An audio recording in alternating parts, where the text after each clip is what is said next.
आज हम एक कहानी की गहराई में उतरेंगे। एक ऐसी कहानी जो सदियों से सुनाई जा रही है। ये हमें सिखाती है कि समझदारी की कीमत क्या होती है और नासमझी का अंजाम क्या हो सकता है। ये कहानी ना एक बहुत बड़ा सवाल खड़ा करती है। सवाल ये कि आखिर ऐसा होता क्यों है कि समझदारी की बात, एक अच्छी सलाह अक्सर ठुकरा दी जाती है। चलिए इसी कहानी में इस सवाल का जवाब खोजने की कोशिश करते हैं। तो चलिए कहानी शुरू करते हैं। सोचिए, एक घना, एकदम सुनसान जंगल और मौसम था कड़ाके की ठंड का। हवा इतनी बर्फीली कि मानो हर सांस के साथ ना सुई की तरह चुभ रही हो, मतलब हड्डियों तक को जमा देने वाली ठंड थी। अब इसी जंगल में एक ऊंचे से पेड़ पर एक गौरैया थी जो अपने आरामदायक गर्म घोंसले में एकदम महफूज थी। लेकिन कहानी का दूसरा पहलू देखिए। ठीक उसी पेड़ के नीचे बंदरों का एक झुंड था और उनकी हालत, अरे ठंड से बुरी तरह कांप रहे थे बेचारे। एक दूसरे से चिपककर बस थोड़ी सी गर्मी पाने की नाकाम कोशिश में लगे थे। अब इस कड़कड़ाती ठंड और लाचारी के बीच ना एक आवाज उठती है, एक बंदर की आवाज।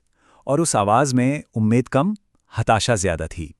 और बस उसकी यही एक छोटी सी इच्छा इस पूरी कहानी को एक नया मोड़ देने वाली थी।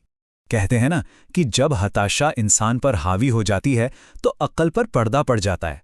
तो बस कुछ ऐसा ही हुआ।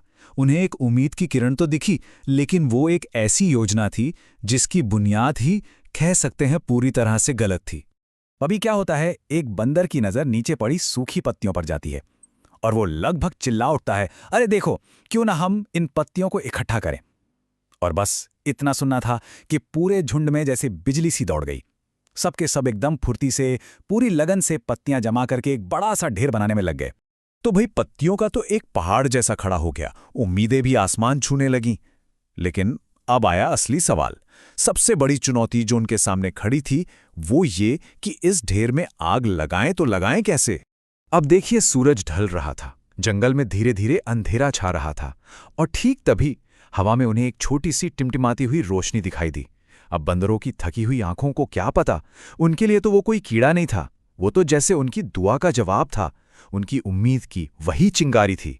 एक बंदर जोर से चिल्लाया, देखो, हवा में चिंगारी उड़ रही हैं। और बस ये एक गलतफहमी काफी थी।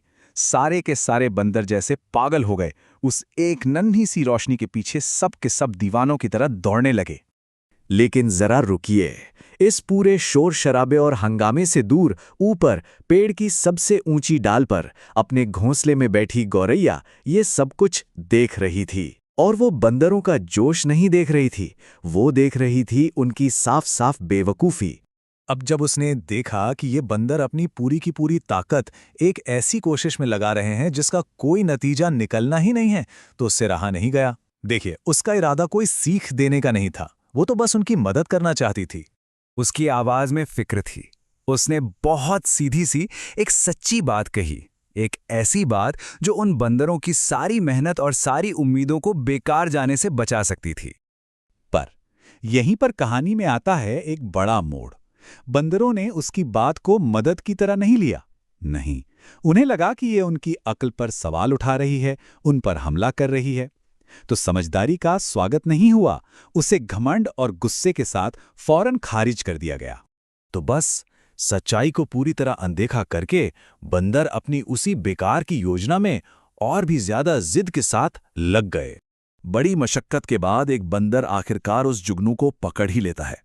फिर वो उसे पत्तियों के ढेर के नीचे दबाते हैं और फिर सारे मिलकर अपनी पूरी ताकत से जोर जोर से फूंक मारने लगते हैं, बस इसी उम्मीद में कि कोई करिश्मा हो जाए और आग जल उठे। लेकिन होना क्या था, जुगनू की रोशनी तो पत्तियों के नीचे ही बुझ गई, आग नहीं जली। अब उनकी इस नाकामी को देखकर भी ना गौरैया ने हिम्मत नहीं हारी। उसने फिर कोशिश की, इस बार उन्हें एक असली तरीका बताने की।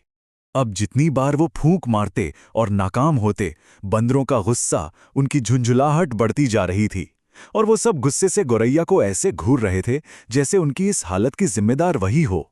पर गौरैया ने एक बार फिर हिम्मत जुटाई और उन्हें आग जलाने का एक और सही तरीका बताया। और बस यहीं से कहानी एक बहुत ही दुखद, एक बहुत ही अफसोसनाक मोड़ लेती है। क्योंकि जब घमंड को चोट लगती है ना, और बेवकूफ़ी अपनी हार नहीं मानना चाहती, तो लाचारी अक्सर बेरहम हिंसा में बदल जाती है। अपनी नाकामी का ठीकरा फोड़ने के लिए उन्हें कोई तो चाहिए था। और विडंबना देखिए, उन्होंने अपना सारा का सारा गुस्सा उसी पर निकाल दिया जो असल में उनकी मदद करना चाह रही थी। गुस्से और झुंझलाहट में अंधा हो चुका एक बंदर आगे बढ़ा और उसका इरादा एकदम साफ था। और एक ही झटके में उसने सिर्फ एक बेजुबान पंछी की जान नहीं ली, नहीं, उसने समझदारी की उस आवाज को हमेशा हमेशा के लिए खामोश कर दिया जो उन्हें उस ठंड से बचा सकती थी। गौरैया तो मर गए और बंदर वो अब भी उसी पेड़ के नीचे ठंड में ठिठुर रहे थे। उनकी समस्या जहां की तहां थी, बिल्कुल वहीं जहां से उन्होंने शुरू किया था। तो देखिए, उन्होंने सिर्फ एक जान नहीं गंवाई थी, उन्होंने अपनी मुश्किल का हल भी खो दिया था। और इस तरह घमंड के शोर में समझदारी की आवाज हमेशा के लिए दब कर रह गई।